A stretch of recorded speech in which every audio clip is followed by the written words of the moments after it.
안녕하세요. 오늘 로켓랩 26년 2분기 실적 봐보도록 하겠습니다. 로켓랩 이번 분기 매출이 62% 증가하며 사상 최대 실적을 기록했고요. 백로그도 23억 6천만 달러까지 늘었습니다. 조정 에비타 손실도 회사가 예상했던 것보다 훨씬 적었어요. 근데 실적 발표 후에 아시겠지만 굉장히 큰 하락이 나왔죠. 거의 마이너스 10%까지 봤던 것 같습니다. 뉴트론의 26년 발사 가능성이 약해졌고 다음 분기 매출이 늘어도 매출 총이익은 오히려 감소할 가능성이 있기 때문이에요. 여기에 좀 포커싱이 맞춰졌거든요. 뉴트론에 좀 포커싱이 맞춰진 건데, 그래서 오늘 탱큐와 어닝콜 질의응답을 통해 로켓랩 실적에 긍정적인 요소와 숨겨져 있던 위험, 그리고 새로 공개된 이동형 발사체계 고스트까지 좀 볼라 그랬는데 이건 그냥 건너뛰어서 다른 영상에서 다뤄볼게요. 우선 실적표 볼 텐데, 쉽게 말해서 회사의 영업 진행은 예상보다 좋았지만 회계상 순이익과 현금 흐름까지 좋아진 실적은 아니었습니다. 매출은 아까 봤지만 62% 성장했고요. 시장 예상 매출 소폭 상회했고요. 회사 가이던스도 범위 내로 나왔고요. 갭 매출 총이익률은 가이던스 상회했습니다. 비갭 매출 총이익률도 가이던스 상회했고요. 영업 손실도 개선됐고 순손실도 개선됐습니다. 근데 주당 손순실 EPS가 0.08달러로 시장 예상보다 부진했습니다. 그래서 미스가 하나 났습니다. 이것도 좀 크리티컬했다라고 봅니다. 조정 에비타는 마이너스 883만 달러, 가이던스가 마이너스 2천만 달러에서 2600만 달러였는데 그것보다 진짜 크게 개선됐죠. 그리고 백로그도 전년 대비 137% 성장했고요. 근데 분기 잉여현금 흐름은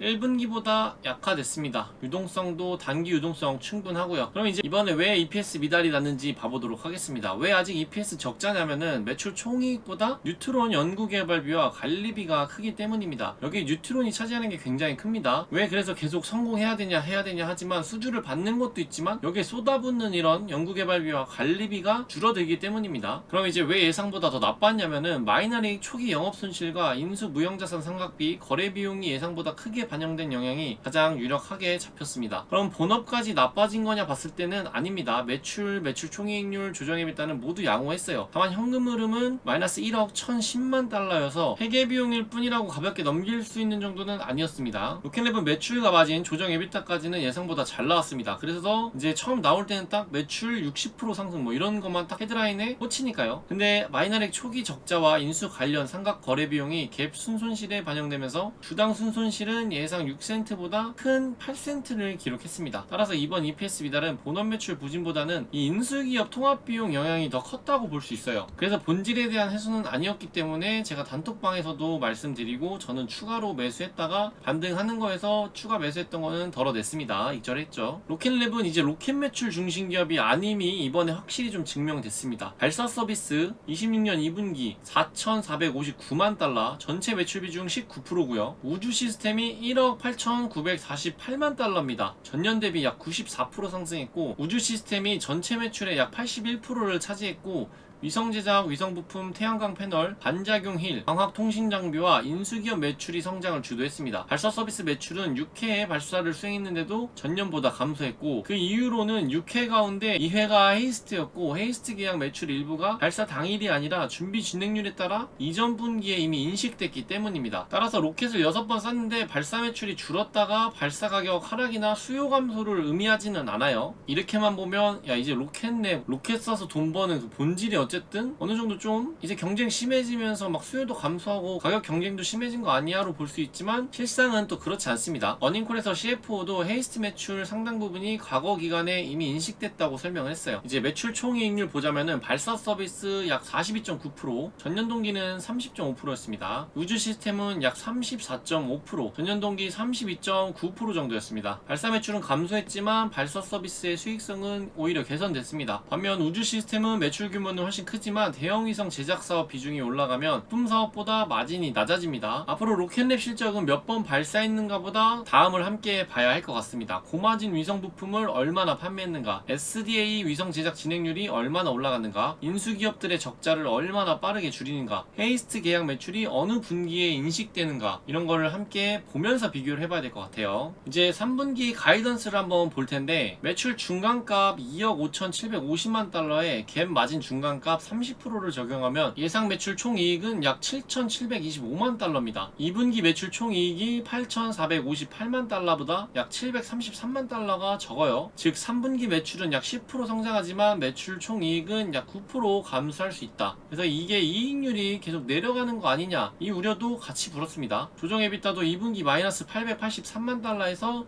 3분기 중간값 마이너스 2천만 달러로 다시 악화될 전망으로 보여지고 있습니다. 회사는 SDA 위성 같은 상대적으로 낮은 마진의 위성 플랫폼 사업에 비중이 올라가기 때문이라고 설명했어요. 부품 사업은 제품에 따라 매출 총이익률이 30%대에서 70% 이상까지 나오지만 대형 위성 플랫폼 사업은 대체로 30% 중반 수준이라고 합니다. 그럼 이제 현금 흐름 볼 텐데 이익보다 훨씬 약했습니다. 2분기 현금 흐름은 마이너스 8,410만 달러, 설비 투자 마이너스 2,600만 달러, 2분기 잉여 현금흐름 마이너스 1억 1,010만 달러, 상반기 영업 현금흐름 마이너스 1억 3,441만 달러, 상반기 설비 투자 마이너스 5,311만 달러입니다. 현금이 빠져나간 주요 원인은 뉴트론 개발률만이 아니었습니다. 매출 채권 증가, 계약 자산 증가, 뉴트론의 후속 기체용 재고 선행 구매도 있고 SDA 위성 사업 장기 납기 부품 확보, 마이너리 공급망 재구축입니다. 재고는 25년 말 1억 5,841만 달러에서 2억 6,693만 달러로 약 69% 늘었습니다. 매출 채권도 3,900만 달러에서 1억 1,289만 달러로 급증했어요. 좋게 보면 생산 확대를 준비하는 과정인데 나쁘게 보면 뉴트론 일정이나 위성 납품이 밀릴 경우 현금이 재고와 채권에 장기간 묶일 수 있다는 뜻이기도 합니다. 그래서 이 뉴트론이 밀리면은 많은 것들이 꼬입니다. 그것들이 다 밀리는 거기 때문에 여기에 되게 예민하게 반응하는 거긴 하거든요. 회사는 2분기에 관세 환급 관련 일회성 이익을 기록했지만 뉴트론 2호기 재고에 대한 평가 충당금이 이를 대부분 상쇄했다고 설명했습니다. 평가 충당금은 2호기가 실패했다는 의미가 아니고 먼저 만들어 놓은 부품의 장부 가치를 보수적으로 낮췄다는 뜻입니다. 다만 구체적인 규모와 이유는 공개하지 않았고 첫 시험 비행 전부터 후속 기체를 제작하고 있기 때문에 설계 변경이나 재작업이 발생하면 일부 재고가 그대로 사용되지 못할 위험이 있다는 점도 확인됐습니다. 그리고 로켓랩은 2분기에 시장가 주식 발행으로 약 815만 주를 판매해 약 10억 6,800만 달러를 조달했습니다. 단순 계산상 주당 131달러에 발행한 셈이에요. 주가가 높을 때 대규모 자금을 확보했다는 점에서는 좋은 자본 조달이었습니다. 그러나 주주 입장에서는 희석이에요. 25년 말 실제 보통주 약 5억 4,358만 주, 26년 6월 말에는 약 5억 9,818만 주입니다. 6개월 동안 약 5,461만 주, 약 10%가 늘었고요. 2분기 가중 평가 주식수는 전년보다 약 22% 올랐습니다. 희석은 시장가 발행뿐 아니라 전환사채의 주식 전환, 인수대가 주식과 임직원 보상 등이 함께 반영됐습니다. 그리고 특정 정부 고객 한 곳이 상반기 매출의 약 42%를 차지했는데 이것과 MDA 위성버스 계약에서는 공급망 문제로 납품이 지연되고 있으며 고객이 지체 상금을 요구할 가능성과 로켓랩이 공급업체에 손해를 청구할 가능성 모두 공시됐습니다. 금액은 아직 확정되지 않았고 하지만 정부 계약이 커지는 만큼 일정 지연과 고정가격 계약의 원가 위험도 함께 커지고 있습니다. 이제 정부랑 이렇게 고정 계약, 고정 기간, 어느 기간 안에 우리가 어떻게 어느 가격으로 해주겠다 이렇게 했다가 엄청나게 피본 곳이 보잉도 에어포스원 그 대통령 전용기 너무 싸게 받고 계약 잘못했다가 그걸로 진짜 엄청난 손해를 봤거든요. 좀 그런 것과 비슷한 거라고 보시면 됩니다. 제가 또 보잉을 오래 투자했어서 이것도 잘 알고 이걸로 좀 고생을 했었거든요. 그렇다고 로켓랩이 지금 그렇다는 건 아니고 그럴 수도 있는 리스크는 있다. 그게 공시됐다라고 보시면 됩니다. 그리고 일부 상업 고객의 발사대금 마일스톤을 금융 형태로 지원하고 있고 관련 채권은 약 3,215만 달러이며 발사 이후 적용되는 금리는 계약에 따라 9.5, 10.8, 12.6%입니다. 전체 유동성에 비하면 작은 금액이지만 고객의 자금 조달 능력까지 로켓랩이 일부 부담한다는 점에서 발사 고객 신용 위험을 확인할 필요도 있습니다. 근데 이거는 그렇게 크게 문제될 거라고 보진 않습니다. 그럼 이제 가장 중요했던 이 뉴트론입니다. 공식 지연인가를 봤을 때는 아니죠. 회사가 명확하게 제시한 일정은 26년 4분기 뉴트론 1단 기체를 발사대로 운송한다는 것이었습니다. 그러면은 발사대가 4분기에 가면 야 발사는 27년 해야겠네, 이거 밀렸네, 이 논리로 이게 폭락이 나온 거였거든요. 반면 기존의 26년 말 첫 발사 목표에 대해서는 연말 발사 가능 시간이 좁아지고 있다는 표현을 사용했어요. 이 표현은 어닝콜 뿐만 아니라 SEC 공시에도 들어가 있습니다. 탱큐에. 그래서 로이터에서도 이를 실질적인 일정 악화로 해석했습니다. 따라서 뉴트론의 26년 말 발사가 공식 취소된 것은 아니지만 회사가 확실히 약속한 일정은 4분기 발사대 도착까지로 후퇴됐습니다. 27년 발사 가능성이 높아졌는데 했는데 이거 실적 발표하고 난 다음날 아니다 우리 일정에 맞게 쏠 거다라고 다시 이야기했습니다. 그래서 이제 마라 올라간 것도 있어요. 그리고 이제 워닝콜 들어보신 분들은 아시겠지만 말을 계속 어버버하고 막 잘 못해요. 바보 같은데 어쩔 수 없어요. 그 단체 사진 혹시 보셨나요? 살짝 공학을 되게 좋아하는 그런 진짜들의 냄새가 나는 그런 분이기 때문에 어쩔 수 없다라고 생각합니다. 근데 개인적으로 인터뷰들을 많이 봤을 때는 이 정도까지는 아니었는데 특히나 워닝콜에서 많이 더듬더듬하고 어버버한 것 같아요. 그리고 이제 다른 개인적인 인터뷰들에서는 되게 자신감이 있었는데 이번 워닝콜에서는 그런 자신감을 드러내주지 못해가지고 저는 좀 아쉬웠습니다. 개인적으로. 현재 진행 상황 볼 텐데 아르키메데스 엔진 400회 이상 연소 시험 이거 시험 계속하고 사진 올라오고 있습니다. 그리고 비행용 엔진 생산 시작 1단 탱크의 배럴과 돔 조립 진행 2단 비행용 전자장비와 유체계통 설치 추진 모듈 통합 시험 준비 재사용 페어링 헝그리포 비행전 시험 준비 발사대와 추진 모듈 연결 시험 예정입니다. 회사가 지목한 가장 큰 위험은 완전히 연료를 채운 상태에서 진행하는 단시험과 정적 연소 시험입니다. 실제 비행용 하드웨어를 결합해 엔진을 처음 점화하는 과정이기 때문에 실패할 경우 일정이 크게 밀릴 수 있습니다. 이때 성공해야 됩니다. 그리고 이제 첫 발사보다 10번째 발사를 강조했어요. 피터백은 첫 발사를 무리하게 당기는 것보다 10번째 발사까지 빠르게 확장할 수 있는 구조가 더 중요하다고 설명했습니다. 이거를 시장에서는 앞에 본 것과 함께 되게 부정으로 봤어요. 아 무조건 밀렸구나 이렇게 봤습니다. 근데 이제 해석을 좀 하고 이렇게 딥하게 파봤을 때 사람들이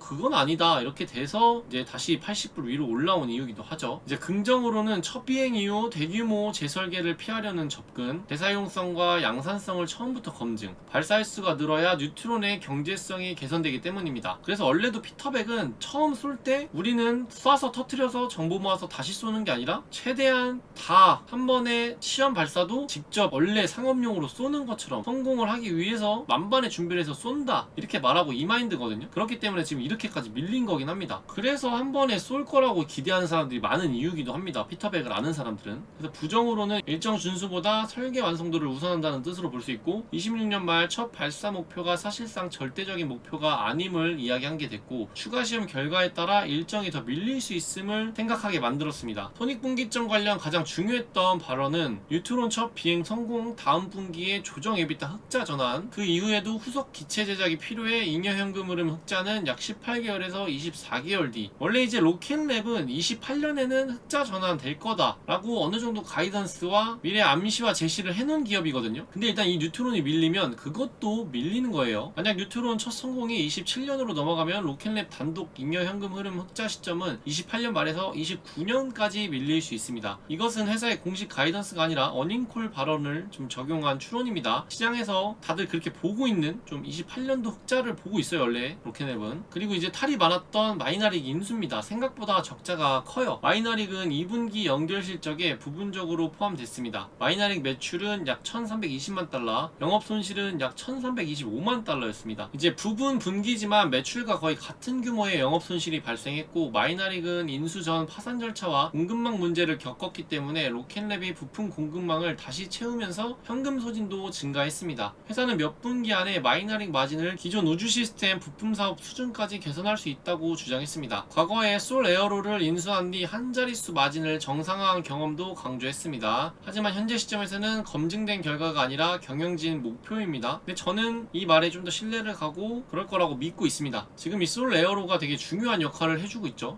마이너릭도 필요했던 인수였고 이번에 인수한 이리듐도 굉장히 필요했다라고 보고 그게 좀 활용 정점으로 통합 체계를 완벽하게 이뤘다고 저는 생각합니다. 그래서 27년이 진짜 훨씬 기대가 되거든요. 근데 이제 가는 길목에 뉴트론이 진짜 큰 게 있다 보니까 그게 이제 기대이자 걱정이긴 합니다. 시사하는 바로는 레이저 통신 장비는 국방 위성군의 필수적인 핵심 부품이고 로켓랩 SDA 위성에도 내부 공급 가능하고 외부 위성 고객에게도 판매가 가능합니다. 공급망 병목을 내부화할 수 있어요. 여기는 수직 계열화가 진짜 엄청난 이점이기 때문에 모든 걸 자기네들이 알아서 다 할 수 있습니다. 위험으로는 인수 직후 적자 규모가 큽니다. 생산량 확대에 실패하면 고정비 부담도 증가하고요. 기존 고객 납품 지연이나 품질 문제가 이어질 가능성도 있고요. 로켓랩 전체 우주 시스템 마진을 단기적으로 떨어뜨리는 위험도 있습니다. 이제 2분기 실적 긍정과 부정, 최종까지 보고 마무리해보도록 하겠습니다. 일단 긍정 요소로는 매출 성장 규모가 커졌습니다. 두 번째로는 백로그가 23억 6천만 달러 증가했고요. 발사 서비스 수익성도 개선됐습니다. 그리고 정부가 뉴트론 비행 전부터 계약을 맡기고 있고요. 다섯 번째로 수직 통합 전략이 실제 계약으로 증명되기 시작했습니다. 로켓랩은 부정 요소로는 뉴트론 일정의 신뢰도가 약해졌고, 두 번째로 매출 증가가 곧 이익 증가로 연결되지 않고, 세 번째 잉여 현금 흐름 적자가 확대됐습니다. 네 번째로 주식수가 빠르게 늘고 있고, 다섯 번째 마이너릭 적자와 통합 위험, 여섯째 이리디움 인수 금융이 아직 확정되지 않았습니다. 그리고 제가 영상에 앞에서 말하려고 했는데 까먹고 못 말했는데, 장 시작 전에 ATM 관련된 소식 나온 거는 예전 ATM 내가 만약에 100으로 신청해놓고 그걸 50밖에 안 썼는데 그 남은 50까지 쓴다, 예전에 나왔던 이미 악재가 다 반영됐던 요소입니다. 그래서 장 시작 전에 막 확 빠졌다가 다 말아 올린 것도 처음에는 야 또 떴네 이러고서는 놀래가지고 막 던졌다가 보니까 아 이거 원래 갖고 있었던 거 그냥 더 한다는 거네, 뭐 다 만료한다는 거네 해서 다 말아 올린 이유기도 합니다. 그래서 이거를 못 말했네요. 그래서 저는 이때 좀 담으려고 아래 걸어놓는데 체결이 안 되고 다시 그냥 올라가더라고요. 이제 최종 보고 마무리 해보도록 하겠습니다. 이번 실적은 사업 자체만 놓고 보면 강했습니다. 사상 최대 매출 62% 증가, 백로그는 23억 6천만 달러, 예상보다 높은 마진, 예상보다 적은 조정 에비타 손실, 대형 국방 계약, 뉴트론의 비행전 계약 확보, 고스트를 통한 헤이스트 시장 확장. 그러나 주주가치 관점에서는 조건이 붙습니다. 뉴트론 발사 일정이 다시 약해졌고, 3분기 매출 증가에도 이익이 감소 가능하고, 분기 잉여 현금 흐름이 약 마이너스 1억 1010만 달러고요. 실제 주식수 상반기 약 10% 증가했고, 마이너릭 초기 대규모 적자도 있고, 이리듐 인수 금융과 통합 위험도 지금 남아 있습니다. 따라서 이번 실적을 가장 정확하게 정리해보자면은, 로켓랩은 더 이상 소형 로켓 하나에 의존하는 회사가 아니고 국방 위성 부품 발사를 결합한 종합 우주 기업으로 성장하고 있습니다. 그러나 지금 주가를 정당화하려면 기록적인 수주를 실제 현금 흐름으로 바꾸고, 뉴트론을 큰 재설계 없이 비행시키고, 인수기업의 적자를 빠르게 정상화해야 합니다. 이게 완성된다면 뉴트론만 사실 띄우면 다른 것들은 애초에 좀 다 잘 해결되거든요. 그래서 이게 많은 키를 쥐고 있습니다. 뉴트론 성공한다면은 전 전고점을 다시 넘어 올라갈 수 있을 거라고 생각하고 있습니다. 28년에 또 아르테미스 달기지 그것도 가야 되니까 27년부터 막 이야기 많이 나오겠죠. 오늘 영상은 여기까지입니다. 제가 매일 밤 10시에서 10시 반 장 시작 전에 라이브 방송을 합니다. 아직 모르시는 분들도 있어서 혹시 관심 있다면 많이 찾아와 주시면 감사하겠고요. 별일 없으면 거의 매일 키고 있으니까 와주시면 감사하겠습니다. 좀 늦게 킬 때도 있고 그래요. 제 영상이 마음에 드셨다면 구독과 댓글, 좋아요 많이 부탁드리겠습니다. 감사합니다.